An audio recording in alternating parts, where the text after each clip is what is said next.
So guys, कैसे हैं आप सभी। Guys, mirror of common error को हम लोग बहुत तेज़ी से समाप्त करने की तरफ बढ़ चले हैं। शुरुआत से भी हम इसको करा रहे हैं, एंडिंग से भी हमने इसको लपेटना शुरू कर दिया है। इस मंथ के एंड तक कोशिश रहेगी कि ये बुक आपकी फिनिश हो जाए, फिर कुछ नया ढूंढा जाएगा आपके लिए। आज सेट नंबर 263 और 264 दो सेट एक साथ आपको हम करवाने वाले हैं।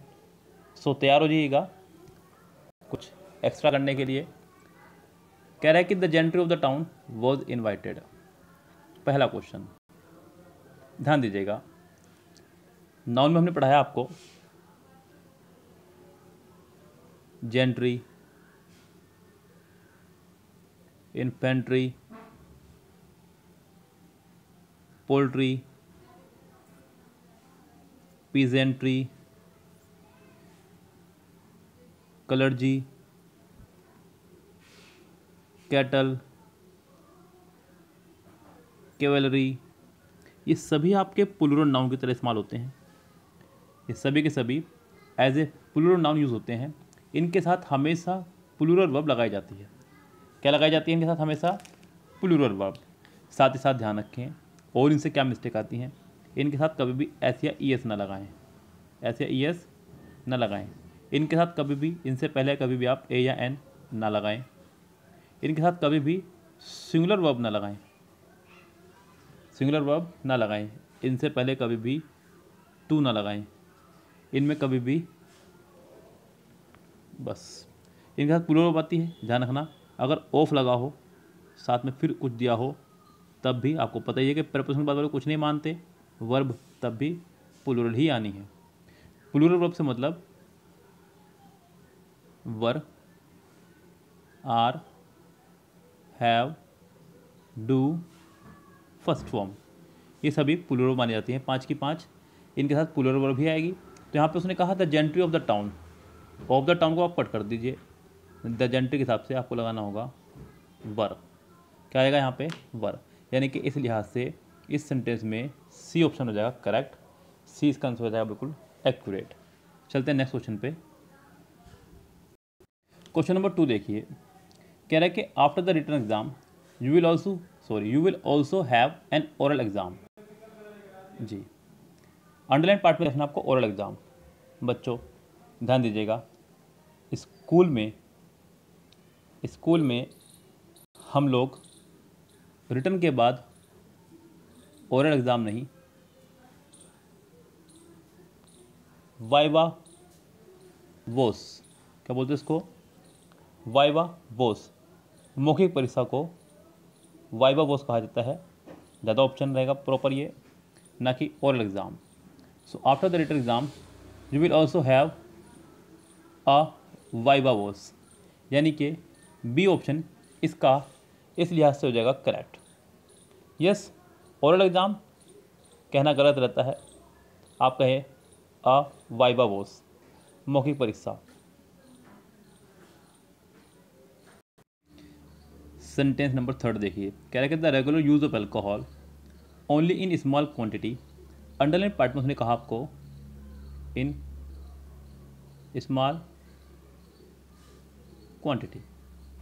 देखिए, क्वांटिटी एक मात्रा है, क्या आपकी एक मात्रा, जबकि स्मॉल लगता है आपका साइज के लिए। किसके लिए? साइज के लिए। तो ये कन्फर्म है, यहाँ पे ये नहीं आएगा। अगला है दो इन स्मॉल क्वांटिटी, बिल्कुल ए भी रॉन्ग है आपका। Even in a little quantity, little लगा सकते हैं क्योंकि लिटिल लगता है मात्रा के लिए ही, क्योंकि स्मॉल फिर से नहीं आएगा। डी ऑप्शन इससे बाहर है, आपको बी ही लगाना होगा। बी इसका आंसर हो जाएगा प्रॉपर, एकदम राइट आंसर हो जाएगा be correct, even in a little quantity. Yes, चलते हैं नेक्स्ट सेंटेंस पे। नेक्स्ट सेंटेंस क्या कह रहा है उसके ऑप्शन देखते हैं और फिर करते हैं।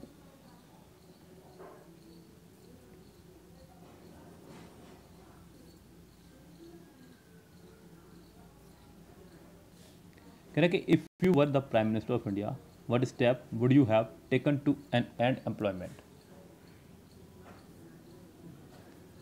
इफ वाले पार्ट में उसने subject plus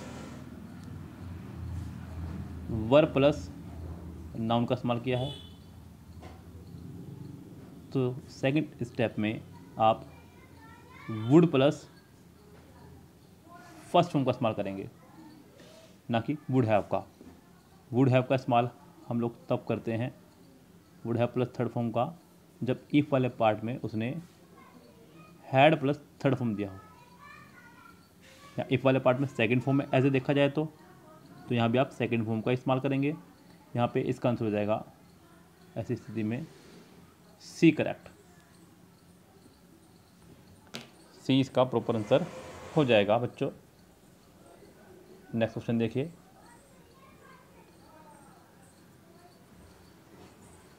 a high school student is not even understanding. A high school student is not even understanding. देखिए यहाँ सेंटेंस में सबसे पहली बात तो ये कि अंडरस्टैंड की कॉन्टिन्यूस टेंस में आईएनजी नहीं बनती। अंडरस्टैंड हो गया, सी हो गया, लुक हो गया, हियर हो गया, स्मेल हो गया, टेस्ट हो गया, बहुत सारे हैं। फुल लिस्ट मैंने आपको बताई भी है। आप जाइए यूट्यूब पे present indefinite by Saurabh Jain sir डालिए, आपको पूरा लेक्चर निकल के सामने आ जाएगा। तो यहाँ पे अंडरस्टैंड की आईएनजी नहीं होगी, सबसे पहली बात तो यही है। यानी कि जो दिया हुआ है वो गलत तो है, कन्फर्म है। अगर वो गलत है तो फिर बी भी गलत है, क्योंकि इसमें बेंजी लगी है। तो कम से कम बी और डी आपके रेस से बाहर हो गए, दो ऑप्शन रेस से बाहर हो गए हैं ऑटोमेटिकली। अब चलते हैं अगले पे। कह रहे कि does not understand even, has not even understood. देखिए इवन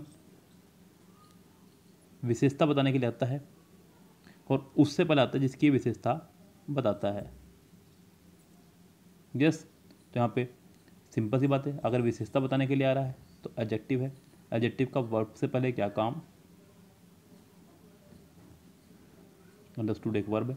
सी वाला इसलिए रॉन्ग हो जाएगा। अब आपके ऑप्शन नहीं बचा ए के अलावा, आप इसका आंसर लगाएंगे ए ही करेक्ट। नेक्स्ट देखिए सेंटेंस सेट नंबर 264। जैसा कि हमने आपसे कहा कि हम आपको 2 सेट कराएंगे इकट्ठा, तो दूसरा सेट आपके सामने ये रहा। If you will work hard you will always succeed. पहले भी कई बार बता चुका हूँ कि इफ़ से सेंटेंस बनता है आपका कंडीशनल। क्या बनता है? कंडीशनल। और कंडीशनल सेंटेंस में कभी भी एक साथ 2 मॉडल वर्ब कभी नहीं आएंगी। क्लियर बात? 2 मॉडल वर्ब एक साथ कभी नहीं आएंगी।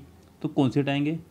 If, unless, until, in case, provided, whether, as long as, so long as, when, before और आफ्टर। अगर एक ही सेंटेंस में कभी भी 2 मॉडल वर्ब एक साथ लगी हों तो हमेशा इनके बाद वाली मॉडल वर्ब गलत होगी। यहाँ पे ये हुआ if you will work hard, if वाले पार्ट में जो मॉडल वर्ब आई है वो आपकी रॉन्ग हो जाएगी, यानी कि ए पार्ट में आपको विल हटाना होगा।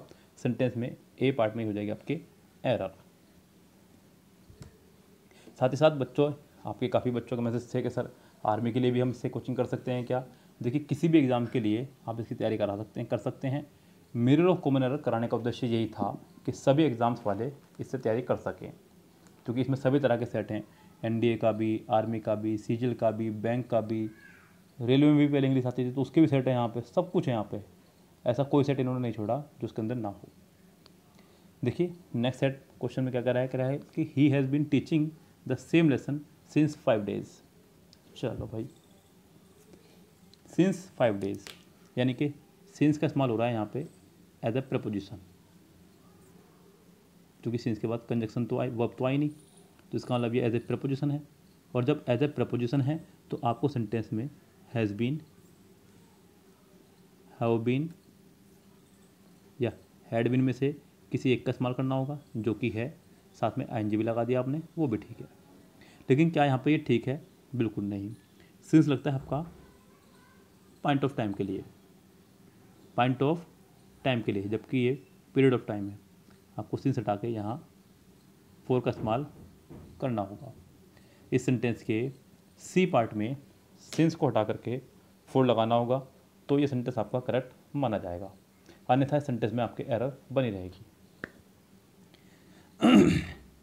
Many a boy were happy, many के बाद अ, गुड मैनी के बाद अ, ग्रेट मैनी के बाद हमेशा प्लूरल नाउन प्लूरल वर्ब का इस्तेमाल करते हैं। क्लियर? लेकिन अगर मैनी के बाद लगा हो आर्टिकल तो सिंगुलर नाउन और सिंगुलर वर्ब का इस्तेमाल करेंगे। इस सेंटेंस में यही हुआ, मैनी के बाद आर्टिकल लगा है, मैनी अ बॉय, तो यहाँ पर वर नहीं वोज करेंगे, तो सेंटेंस करेक्ट होगा। ए पार्ट में वर की जगह आपको वोज करना होगा, तो ये सेंटेंस आपका हो जाएगा बिल्कुल करेक्ट। नेक्स्ट पे चलिए, नेक्स्ट सेंटेंस, इसको पहले रब कर देते हैं स्टूडेंट, फिर बढ़ते हैं अगले सेंटेंस की तरफ। उम्मीद करता हूँ समझ में आ रहा होगा आपकी। Imagine living with someone who never stops talk, imagine कीजिए कि ऐसे व्यक्ति के साथ रहना है जो कभी चुप ही ना होता हो। फोर्थ सेंटेंस, चलो imagine living with someone who never stops. बच्चों ये कुछ वर्ड हैं आपके, stop, start, and, begin, love, like, hate, dislike. इनके बाद अगर कभी भी आपको वर्ब लगानी हो तो वो जिरंड फॉर्म में आती है। किस में आती है? जिरंड फॉर्म में। So imagine living with someone who never stops talking, stops talking होना चाहिए था, तो ये सेंटेंस करेक्ट माना जाता था। इस सेंटेंस में सी पार्ट में हो जाएगी आपके एरर। ओके, कह रहे कि imagine living with someone who never stops talking. Stop in सभी वर्डों के साथ में हमेशा हम लोग जिरंड का इस्तेमाल करते हैं। जरा एक दो एग्जांपल अब मेरी तरफ से देख लीजिएगा, ये बिल्कुल फ्री है, इसका आपको कोई चार्ज नहीं देना है इन एग्जाम्पल्स का। हालांकि मैं आपसे इसका भी कोई चार्ज नहीं ले रहा हूँ, पढ़ते रहिए, मस्ती मजाक करते रहिए। कह रहे कि शी स्टॉप्ड स्मोकिंग, उसने सिगरेट पीना बंद कर दिया। शी बिगेन क्राइंग, उसने रोना शुरू कर दिया। तो इस तरह से आप इसका इस्तेमाल करते हैं, बेस्ट यूज़ है। आपको मैं रूल्स साथ साथ क्लियर करता चल रहा हूँ, जिससे कि आपको अलग से ग्रामर पढ़ने की ज़रूरत ना पड़े। यस, जब कभी मुझे मौका मिलेगा मैं आपके लिए ग्रामर का टॉपिक ले आऊँगा, बिल्कुल बेफिक्र रहिए। आप लोग बस प्रैक्टिस सेट करते रहिए, प्रैक्टिस सेट ही आपको सिलेक्शन दिला देगा, ये मेरा वादा है आपसे। I was shocked when he told me that the old woman died by cancer। आ जाओ यहाँ पे एक छोटे से रूल्स पे, नियम पे, पहले भी बताया हुआ है। when पास्ट की दो घटनाओं को जोड़ता है, पहले वाला सेंटेंस पास्ट में है, आई वॉज शॉक्ड, बाद वाला ही पास्ट में है, टोल्ड आया। इसको तो कर दो राइट का निशान। ओके, आप में कोई गलती नहीं है, आप यहाँ तो ठीक है। उसके बाद में that the old woman died by cancer, died of, died from, ये दो बातें याद रखिएगा। डाइड ऑफ जब कोई व्यक्ति किसी बीमारी से मरे, किससे मरे? बीमारी से। डाइड फ्रॉम जब कोई व्यक्ति बिना बीमारी के मरे, कैसे मरे? बिना बीमारी के। जैसे कि आप कहें कि ही डाइड ऑफ कैंसर, वह कैंसर से मर गया। आप कहें कि he died from road accident, वह रोड एक्सीडेंट से मर गया। तो डाइड के साथ फ्रॉम अगर वो बिना बीमारी के मर रहा है, डाइड के साथ ऑफ अगर वो बीमारी से मर रहा है। यहाँ वो कैंसर एक बीमारी से मर रही है, आपको यहाँ पे डाइड के साथ में बाय की जगह ऑफ लगाना होगा, तो ही ये सेंटेंस करेक्ट हो जाएगा। इसके सी पार्ट में है आपके एरर। आगे बढ़िए। To the man who worked so hard in the project the news was profound disappointing. To the man, ध्यान दीजिएगा, टू द मैन सेंटेंस को उसने टू से शुरू करके who worked so hard in the project, ख़त्म कर दी बात, कोमे तक के सेंटेंस को आप कुछ ना माने, यानी कि ए पार्ट में पूरे में कोई मिस्टेक नहीं है। The news was profound disappointing, profound disappointing, यहाँ पे डिसअपॉइंटिंग एक वर्ब की तरह इस्तेमाल हुआ है, क्योंकि बी की फैमिली साथ या तो आईएनजी या थर्ड फॉर्म बताया हुआ है कई बार, बी की फैमिली साथ में या तो आईएनजी फॉर्म या थर्ड फॉर्म का इस्तेमाल होता है। आईएनजी फॉर्म आइए, अगर ये वर्ब है तो वर्ब से पहले आपका एडजेक्टिव आना, सॉरी एडवर्ब आना चाहिए। क्या आना चाहिए? एडवर्ब आना चाहिए। तो प्रोफाउंड को एडवर्ब बनाइए, आप इसे बना दीजिए एडवर्ब प्रोफाउंडली। क्या बना दीजिए? एडवर्ब इसको प्रोफाउंडली। अभी तक ये एक एडजेक्टिव था प्रोफाउंड, आपने इसको एडवर्ब बना दिया प्रोफाउंडली, यानी कि डीपली। प्रोफाउंडली मतलब डीपली, तो ये आंसर हो जाएगा आपका करेक्ट, अन्यथा ये सेंटेंस आपका रोंग ही रहेगा। इस सेंटेंस के सी पार्ट में हो जाएगी आपके एरर। उम्मीद करता हूँ समझ में आया होगा आपको ये सेंटेंस। नेक्स्ट पे चलते हैं। Even though she lost the beauty contest she was still more prettier then the other girls. भले ही उसने ब्यूटी कॉन्टेस्ट हार लिया हो, हार गई हो, लेकिन वो अभी भी और लड़कियों से बहुत प्रिटी लगती है। बच्चों, दो, इवन दो और ऑल दो, इन तीनों ही वर्डों का इस्तेमाल किया जाता है कॉन्ट्राडिक्शन के लिए। कॉन्ट्राडिक्शन मतलब विरोधाभास में। कहाँ पे? विरोधाभास में। सही तो है, even though she lost the beauty contest she was still more prettier then the other girls. यहाँ तो कोई दिक्कत नहीं है, मुझे विरोधाभास चाहिए था, विरोधाभास यहाँ है। लेकिन क्या आगे की बात सत्य है? सेंटेंस पूरा पास्ट में चल रहा है, हाँ जी चल रहा है। ए में लोस्ट आया, सेकंड फॉर्म लॉस की, आगे वॉज आ रहा है, ये भी सेंटेंस करेक्ट है, इसमें मुझे कोई दिक्कत नहीं है। दिक्कत कहाँ पर है? बी पार्ट में। बी पार्ट में उसने कंपैरेटिव वर्ड लगाया मोर, साथ में कंपैरेटिव डिग्री भी लगा दी प्रिटियर, जो कि रॉन्ग होगा। जिस वर्ड का खुद से कंपैरेटिव बन सकता हो उस वर्ड से पहले आप मोर का इस्तेमाल नहीं करेंगे। अगर इसका कंपैरेटिव नहीं बन रहा होता तो आप मोर का इस्तेमाल करते। दूसरी बात, एक ही सेंटेंस में कभी भी सेम फैमिली के दो वर्ड नहीं आ सकते। डबल कंपैरेटिव आ रहा है तो ये वैसे भी रॉन्ग था। आपको मैं पहले भी कई बार बता चुका हूँ, आप सिर्फ और सिर्फ एरर निकालना सीख लीजिए।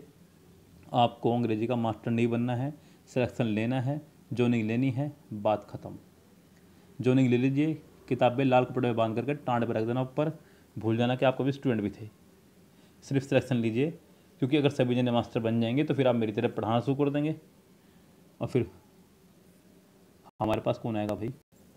ऐसा मत कीजिए, आप सिर्फ सिलेक्शन लीजिए, एरर निकालिए, बात खत्म। The novel is interesting, informative and it is easy to read. ध्यान दीजिएगा, यहाँ पर उसने बात करी नोवेल की। The novel is, novel interesting है, कोमा लगाया, इन्फॉर्मेटिव है, कोमा लगाया, एंड, और ये जो बात है ये भी नोवेल के लिए ही है। आपको नोवेल के लिए यहाँ पर अलग से सब्जेक्ट लगाने की जरूरत नहीं है। अगर या तो एंड यहाँ आता, the novel is interesting and informative, अगर सेंटेंस ऐसा होता, the novel is interesting and informative, और उसके बाद क्या था? And it is easy to read, तो ठीक था। लेकिन यहाँ एंड लगाने का मतलब ये था कि ये शब्द भी इसी के लिए है, आपको यहाँ सब्जेक्ट की जरूरत नहीं है। It is easy to read, यानी कि इट इज़ का यहाँ पे बेकार में यूज़ हुआ है। भाई तेरी ज़रूरत नहीं है यहाँ, आप घर जाइए अपने। सी पार्ट में इट इज़ का इस्तेमाल नहीं होगा, सी पार्ट यहाँ पे आपका हो जाएगा फिलहाल रॉन्ग। आगे बढ़िए सेंटेंस में। सेंटेंस नंबर आपका है 9। क्या कह रहा है पढ़ लेते हैं पहले, फिर मैं कैमरा बड़ा कर दूंगा इसका। क्या कि the differential attraction of the sun and the moon have a direct effect in the rising and falling of the tides. ध्यान दीजिएगा, पहले तो यहाँ पे एक ध्यान दीजिएगा, उसने कहा द डिफरेंशियल अट्रैक्शन। अच्छा हुआ कि आप बच गए। बच क्यों गए? इसको देखो आप, ये प्लूरल है। क्या है आपका? ये प्लूरल, और वर्ब इसी के लिए आ रही है। बच्चे यहाँ पे अक्सर मिस्टेक कर जाते हैं, सोचते हैं कि of the sun and the moon के लिए आ रही है? जी नहीं, of the sun and the moon, ये तो प्रीपोजिशन के बाद का पार्ट हो गया, इसे तो आपको कट करना होगा। वर्ब आपकी इसी के लिए है हैव, जो कि ठीक है। Have a direct effect in the rising. बच्चों पूरी दुनिया को पता है जब से हम पढ़ा रहे हैं इंग्लिश कि इफेक्ट के साथ हमेशा फिक्स प्रपोजिशन ऑन आया करता है, इन नहीं। बस आँख मिच के लगा दीजिए बी पार्ट में इन द राइजिंग की जगह ऑन द राइजिंग। क्लियर बात? तो यहाँ पे बी पार्ट में इन को हटा के ऑन करना होगा तो सेंटेंस ठीक हो जाएगा। अगला सेंटेंस तो टुच्चों में टुच्चा, महा टुच्चा सेंटेंस है। आपको पता ही है कि डिस्पाइट के साथ कभी भी ऑफ नहीं लगाते, डिस्पाइट के साथ कभी नहीं लगाते, इन स्पाइट के साथ हमेशा लगाते हैं। डिस्पाइट और इन स्पाइट, ऐसे आपका कंप्राइज और कंसिस्ट ऑफ, ऐसे आपका अवेटिंग, वेटिंग फॉर, तो ऐसे बहुत सारे वर्ड हमने आपको पहले भी कई बार लिस्ट दी है पूरी की पूरी। यहाँ एक बहुत माइनर सी मिस्टेक दे करके सेंटेंस का कबाड़ा किया गया। आपको सेंटेंस को कबाड़ा होने से बचाना है, आपको सिर्फ और सिर्फ डिस्पाइट के साथ ऑफ लगाना है। हालांकि ये उन दिनों की बात है जब एग्ज़ाम का लेवल बहुत लो हुआ करता था, आजकल ये सेंटेंस कम से कम नहीं आएगा। 2012-13 में मुझे याद है इस तरह की रूल्स की बहार लगी हुई थी। बैंक की तैयारी उस टाइम पर बच्चे बड़े ज़ोरों शोरों पे क्या करते थे, तो हम लोग भी बैंक की कोचिंग कराया करते थे। मैथमेटिक्स का भी उसका फिक्स था फॉर्मूला कि 32 का क्यूब निकालो, बस हर बार एग्जाम में यही आना था, 32 का क्यूब क्यूब क्यूब, और ये इंग्लिश भी गिनी चुनी थी इसकी, यही आती थी हर बार ही। तो यहाँ पे डिस्पाइट के साथ ऑफ नहीं आएगा, ये ध्यान रखें। इस सेंटेंस के पहले ही पार्ट में होगी मिस्टेक, यानी कि शुरुआत करते ही सेंटेंस का स्वाहा हो गया। सो स्टूडेंट, ये थे आपके आज दो सेट नंबर 64 और 63। दो सेट हमने आपको कराए। बहुत तेज़ी से हम लोग चल रहे हैं, बस आप स्पीड से नहीं चल रहे हैं, आपका सपोर्ट नहीं मिल रहा है। आप लोग वीडियो को देख रहे हैं लेकिन लाइक नहीं कर रहे, गलत बात है स्टूडेंट। आपके लिए इतनी मेहनत करते हैं कि आप एक लाइक भी नहीं कर सकते, कमेंट आप कभी नहीं करते, कैसी लगी कैसी नहीं लगी, क्या इम्प्रूवमेंट करें क्या इम्प्रूवमेंट ना करें, ऐसा कुछ आप नहीं बता रहे हैं। और साथ ही साथ आप अपने दोस्तों को शेयर भी नहीं कर रहे हैं। और एक और बहुत बुरी बात मुझे आपकी लगी भाई बच्चों, आप लोग वीडियो को डाउनलोड करके देखते हैं, ये बड़ी दुख की बात है। आप हमारे लिए कम से कम वीडियो को डायरेक्ट दिखा करें, ये मेरी आपसे दिल से रिक्वेस्ट है। मैं आपके लिए इतनी मेहनत कर रहा हूँ, आप मेरे लिए इतना तो कर ही सकते हैं। वीडियो पे जो भी ऐड आ रहा हो उस ऐड को स्किप ना करा करें। ऐड 2 मिनट का है, मुश्किल से आप देख लिया करें, अपना भी एंटरटेनमेंट करें और हमारा भी। तो ये सब 4 काम आपको करने हैं, लाइक करना है, कमेंट करनी है, शेयर करनी है, डाउनलोड करके नहीं देखनी है, वीडियो को स्किप नहीं करनी है। ओके, फिलहाल चलते हैं, लेते हैं आपसे विदा। Good bye, have a nice day.